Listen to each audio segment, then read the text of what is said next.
ஒன்று. அனைவருக்கும் வணக்கம். இன்னைக்கு நம்ம பேச போற தலைப்பு குழந்தைகளுக்கு மிகவும் பிடித்த இடம் எது? வீடா பள்ளியா? காலையில 8 மணிக்கு எந்திரிச்சு அம்மா இன்னும் கொஞ்ச நேரம் தூங்கிக்கிறேமா அப்படின்னு சொல்லிட்டு வீட்டில இருக்கிறது மகிழ்ச்சி தருமா, இல்ல சீருடை போட்டு பைய மாட்டி நண்பர்களுடன் பள்ளிக்கு போறது மகிழ்ச்சி தருமா? இதை பேசுறதுக்கு 2 குழுவும் அணியமா இருக்காங்க. வாங்க பட்டிமன்றத்தை தொடங்கலாம். மகிழன் வீடுதான் சிறந்ததுன்னு பேச வராங்க. வாங்க. அனைவருக்கும் வணக்கம். ஐயா, நிச்சயமா வீடுதான் மிகச்சிறந்தது. பள்ளி சொன்னாலே எனக்கு காய்ச்சல் வருது. காலையில சீக்கிரம் எந்திரிக்கணும், பல் துளக்கணும், குளிக்கணும். ஐயோ, பள்ளிக்கு நேரமாச்சு, மூடந்து வந்துட போகுது, கிளம்புன்னு அம்மா கத்திக்கிட்டே இருப்பாங்க. ஆனா விடுப்பன்னைக்கு நான் 10 மணி வரை போர்வையை இழுத்து போத்தி தூங்குவேன். யாரும் கேள்வியே கேட்க மாட்டாங்க. நாள் முழுக்க தொலைக்காட்சியில எனக்கு பிடிச்ச பொம்மை படம் பார்க்கலாம், நினைச்ச நேரத்துல தொலைபேசியில விளையாடலாம். ஆனா பள்ளிக்கு போனா கை வலிக்க வலிக்க எழுதணும், படிக்கணும். அதனாலதாங்க சொல்றேன், வீடு தாங்க ஜாலி, பள்ளியில காலி. நன்றி. மயிலன் வீடுதான் மிகச்சிறந்தன்னு பேசிட்டு போயிருக்காங்க. அடுத்து பேச போறது யாழினி. வாங்க. அனைவருக்கும் வணக்கம்.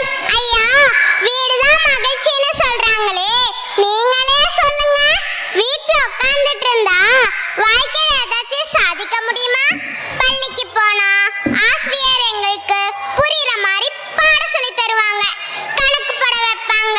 அது மட்டுமா, நாங்க சோர்வாகாம இருக்க பாடல் நடனம் எல்லாம் சொல்லி தருவாங்கங்க. அட, கதை கூட சொல்லி தருவாங்கங்க. நாங்க குறிப்பிட்ட அழகா எழுதுனா விண்மீன், நன்று, அருமை, மிக அருமை இதெல்லாம் போட்டு எங்களைய ஊக்கப்படுத்துவாங்கங்க. பள்ளியில எனக்கு ஒரு நண்பர் கூட்டமே இருக்கு. அவங்க கூட மகிழ்ச்சியா பேசலாம், விளையாடலாம், படிக்கலாம். 5 அறிவு உள்ள காக்கா குருவியே 6 மணிக்கு இறை தேட போகுது. 6 அறிவு படைச்ச நம்ம 10 மணி வரையும் இழுத்து போத்திட்டு தூங்குனா எதிர்காலத்துல எப்படி பெரிய பெரிய வேலைக்கெல்லாம் போய் வாழ்க்கையில முன்னேற முடியும்? வீட்டுல உட்காந்து தொலைக்காட்சி பார்த்தா கண்ணு கெட்டு போகும். இதே பள்ளிக்கு வந்தா கரும்பலகை பார்த்து படிச்சா அறிவு வளரும். நாளைக்கு நம்ம நல்லா படிச்சு பெரிய ஆளாகத நினைச்சு பார்த்தாலே இன்னைக்கு நம்ம மகிழ்ச்சியா பள்ளிக்கு போலாங்க. அதனால எல்லாரும் மகிழ்ச்சியா பள்ளிக்கு போய் நல்லா படிங்க. நன்றி. யாழினி பள்ளிதான் மிகச்சிறந்ததுன்னு அருமையா பேசிட்டு போயிருக்காங்க. அடுத்து பேச போறது வெற்றிவேல். வாங்க. அனைவருக்கும் வணக்கம்.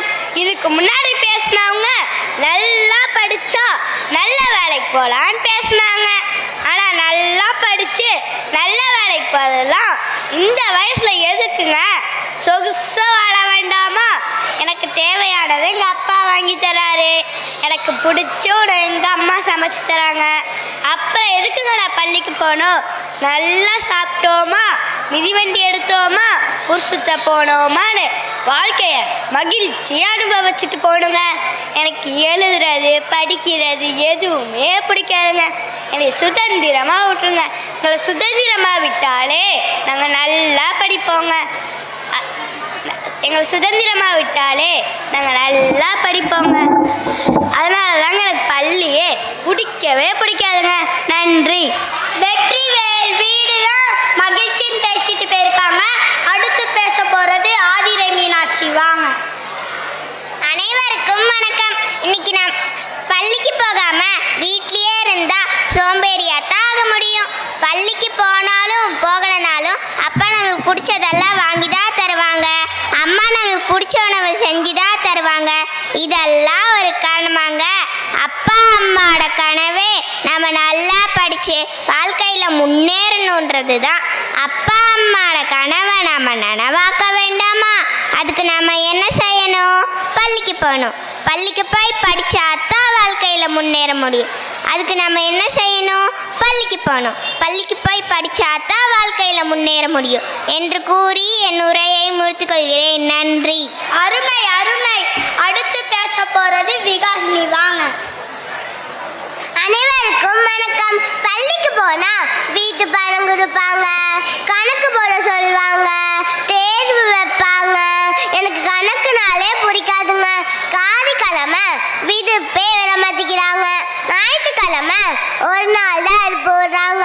அப்பையும் வரத்துக்கான எல்லா செயல்பாடையும் செஞ்சுட்டு வாங்குறாங்க. ஒரு நாள் விடுப்புல நாங்க எத்தனை வேலை தாங்க செய்யறது? அதனால்தான் பள்ளியே வேணான்னு சொல்றேன். நன்றி. விகாஷினி வீடு தான் சிறந்ததுன்னு பேசிட்டு போயிருக்காங்க. இறுதியா பேச போறது தமிழினியன். வாங்க. அனைவருக்கும் வணக்கம். பள்ளிக்கு போனா வீட்டு பாடம் தர்றது கடினம்ன்றாங்க. ஆனா அதுதாங்க நமக்கு நல்ல பயிற்சி. நம்ம வீட்டு பாடத்தை சொல்லிக்கிட்டே எழுதணும்னா அழகா எழுத கற்றுக்கலாம். பிள்ளை இல்லாமல் எழுத கற்றுக்கலாம். நல்லா வாசிக்க கற்றுக்கலாங்க. கணக்கு போட கடினன்றாங்களே, நம்ம கணக்கு போட கற்றுக்கிட்டோம்னா வாழ்க்கையில் எவ்வளோ பெரிய சிக்கல் வந்தாலும் அதை நம்ம சமாளிக்கலாங்க. நான் தாய் தமிழ் பள்ளியில் தாங்க படிக்கிறேன். காரிக்கிழமை விடுப்பு வேணுன்றாங்களே, எங்களுக்கு காரிக்கிழமை பள்ளி வச்சா வண்ண உடை போட்டு மகிழ்ச்சியாக வருவாங்க. அது மட்டுமா, திருக்குறள் படிக்கிறது, கைவேலை செய்யறது, ஓவியம் வரைகிறது, சின்ன சின்ன விளையாட்டுகள் விளையாடுறது, பொதறிவு படிக்கிறது, பாடல்கள் பாடுறது, இதெல்லாம் கற்றுக்கலாங்க. இன்னும் நிறைய சிறப்புகள் எங்கள் பள்ளியில் இருக்குங்க. அன்னைக்கு தாங்க எங்களோட கூடுதல் திறமையை வளர்த்துக்கொள்ள ஒரு நல்ல வாய்ப்பு. இதுக்கெல்லாம் காரணம் எங்களோட ஆசிரியரும் எங்கள் அக்காங்களும் தாங்க. நான் அக்கான்னு சொல்கிறேன்னு பார்த்தீங்களா? எங்கள் பள்ளியில் ஆசிரியர்களை அக்கான்னு தாங்க கூப்பிடுவோம்.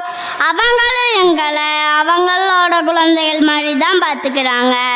எங்களுக்கு வீடும் பள்ளியும் ஒன்று தாங்க.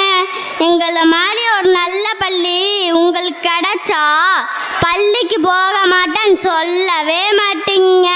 வீட்டில் இருக்க நீங்கள் செல்ல குட்டினா தாய் தமிழ் பள்ளியில் படிக்கிற நாங்கள் தாங்க சிங்க குட்டி. தாய் தமிழ் பள்ளியில் படிக்கிற நாங்கள் தான்